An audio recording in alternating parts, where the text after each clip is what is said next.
दोस्तों आज की इस वीडियो में हम एक ऐसे टॉपिक पर बात करेंगे जो आजकल काफी कॉमन हो गया है और वो है पैनिक अटैक। अगर आपकी कभी अचानक से दिल की धड़कन तेज होने लगे, सांस लेने में तकलीफ होने लगे या डर का एहसास होने लगे तो हो सकता है कि आप पैनिक अटैक का सामना कर रहे हो।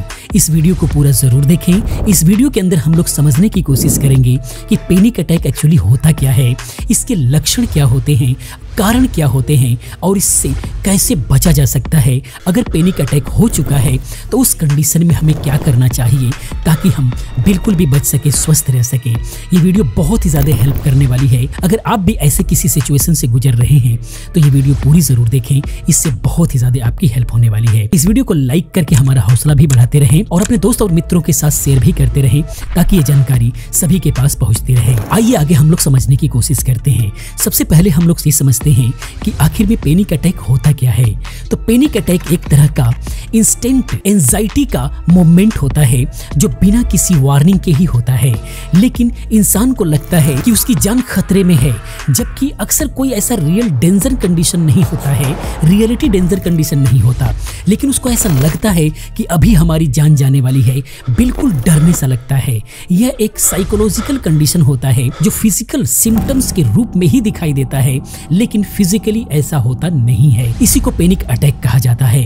अगर हम इसके एक्चुअल लक्षण की बात करें तो इसके बहुत सारे लक्षण हो सकते हैं, जैसे दिल की धड़कन तेज होना, अचानक से दिल की धड़कन बहुत ही ज्यादा फास्ट हो जाती है, बहुत ही ज्यादा घबराहट पैदा होने लग जाती है, सांस लेने में तकलीफ होने लग जाती है, ऐसा लगता है जैसे ऑक्सीजन की कमी हो गई है, ऑक्सीजन है ही नहीं। इसके अलावा पसीना आना, हाथ और माथे पर जो है बिल्कुल बहुत ही ज्यादा पसीना आने लग जाता है। अगर मौसम उतना गर्म नहीं है फिर भी बहुत ही ज्यादा पसीना आने लग जाता है। इसके अलावा कंपन, हाथ पैर का कंपाना, यानी ऐसा समझ सकते हैं लगभग थरथराने जैसा होने लग जाता है। इसके अलावा चेस्ट में पेन होने लगता है, अचानक चेस्ट में बहुत ही ज्यादा दर्द बढ़ जाता है और टाइटनेस भी फील होने लग जाता है। इसके अलावा चक्कर आना, लगता है जैसे आप बिल्कुल बेहोश होने वाले हैं, शरीर में बिल्कुल भी ताकत नहीं रह गई है। इसके अलावा डर और घबराहट, एक असरदार डर लगता है, बिल्कुल भी लगता है कि वो डर बिल्कुल भी रियल है, लेकिन ऐसा होता एक्चुअल में कुछ नहीं है, ऐसा महसूस होता है।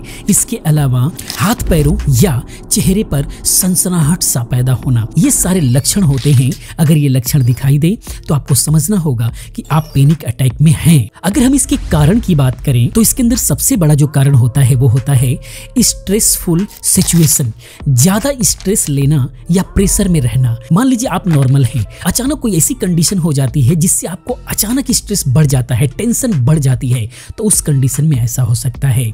इसके अलावा ट्रॉमा, कोई पास्ट ट्रोमैटिक एक्सपीरियंस आपका हो सकता है, जैसे एक्सीडेंट्स वगैरह, या फिर इमोशनल लॉस हो सकता है, यानी कि आपका बहुत ही चाहने वाला वो इस दुनिया से जा चुका है, अचानक किसी बड़े हादसे को आपने देखा हुआ हो पास्ट में कभी, उसका याद आ जाना, उसका दिमाग पे चढ़ जाना, ये कंडीशन अक्सर देखा जाता है। इसके अलावा जेनेटिक्स भी बहुत ही ज़्यादा मायने रखता है। अगर हिस्ट्री में एंजाइटी डिसऑर्डर है आपके परिवार में तो इसका खतरा ज़्यादा बढ़ जाता है। इसके अलावा लाइफ स्टाइल फैक्टर, ज्यादा कैफीन लेना, जो लोग ज्यादा कैफीन लेते हैं उनके अंदर ये ज्यादा देखने को मिलता है। अल्कोहल कंजप्शन या फिर पुअर स्लीप हैबिट्स जो है आपका बढ़ा सकता है, यानी कि सोने का जो टाइमिंग्स है अगर आपका सही नहीं है तो ये प्रॉब्लम और भी ज्यादा बढ़ सकती है। इसके अलावा फोबिया, यानी किसी चीज का एक्सट्रीम डर, जैसे हाइट या फिर क्राउड से, बहुत ज़्यादा लोग होते हैं कभी किसी हाइट पे चले जाएंगे तो बहुत ही ज़्यादा एक्सट्रीमली डर का सामना करना पड़ जाता है, या फिर कुछ लोगों को भीड़ में अगर खड़ा कर दिया जाए तो वो बहुत ज़्यादा डरने लग जाते हैं, ये कारण हो सकता है। इसके अलावा केमिकल इनबैलेंस, यानी ब्रेन केमिकल्स जैसे सेरोटोनिन और डोपामिन का इनबैलेंस हो जाना, ये सारे कारण होते हैं पैनिक अटैक के। तो ये सारी चीज़ें आपको सुधारने की ज़रूरत है। अब बात करते हैं कि आखिर में करें क्या। अगर पैनिक अटैक हो ही गया है तो हमें क्या करना चाहिए, ये बहुत ज़्यादा इंपॉर्टेंट है।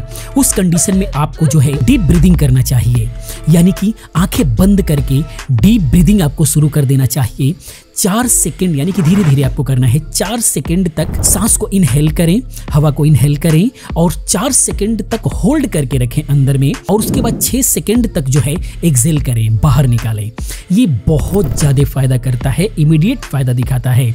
इसके बाद अगला है ग्राउंडिंग टेक्निक। इसके अंदर क्या करना होता है कि अपने आसपास की 5 चीजों को देखना होता है इधर उधर, उसके बाद 4 चीजों को छूना होता है बारी बारी करके, इसके बाद 3 चीजों को सुनना होता है, कोई आवाज है उसको सुनना होता है, उसके बाद 2 चीजों को स्मेल करना होता है, और इसके अलावा 1 चीज को जो है टेस्ट करना होता है।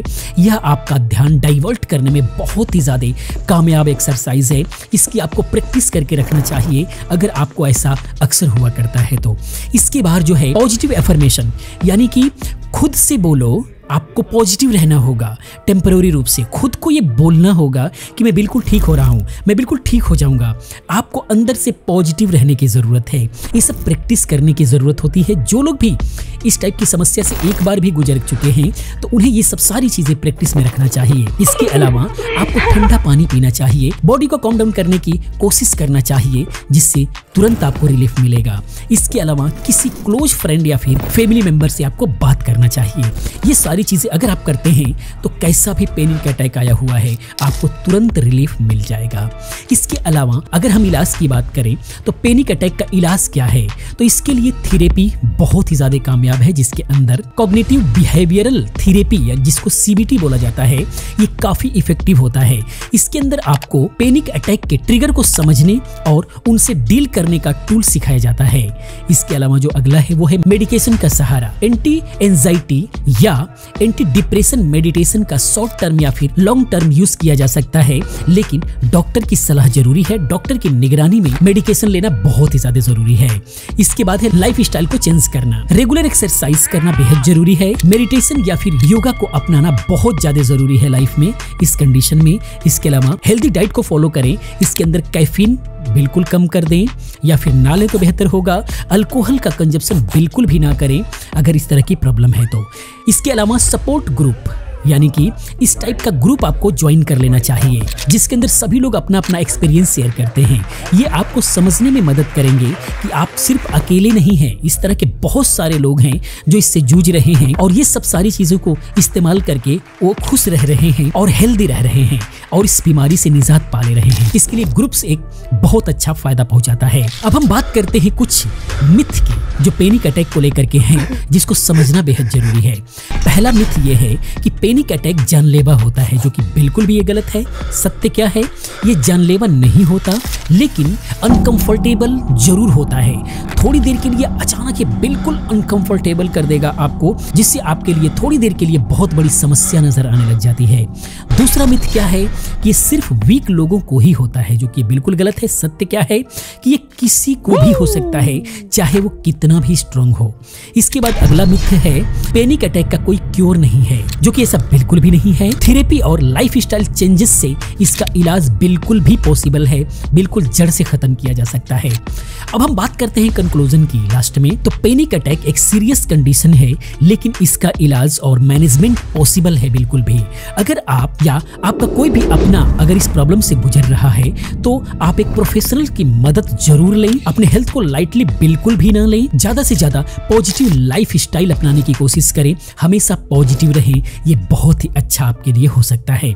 तो दोस्तों, मैं उम्मीद करता हूं कि पैनिक अटैक को लेकर के आपको बहुत सारी जानकारियां मिली होंगी, आपको सावधानियां मिली होंगी, आप सावधान रहेंगे। बाकी दोस्तों, ये वीडियो कैसा रहा प्लीज आप कमेंट में जरूर बताएं। इसी प्रकार की तमाम वीडियोस को देखने के लिए चैनल को सब्सक्राइब करें, चैनल के साथ बने रहें, क्योंकि इस तरह की तमाम वीडियोस मैं लेकर के आता रहता हूं। मिलते अगली वीडियो में किसी और अच्छी इन्फॉर्मेटिव वीडियो के साथ में। पूरी वीडियो देखने के लिए आप सभी का बहुत बहुत आभार।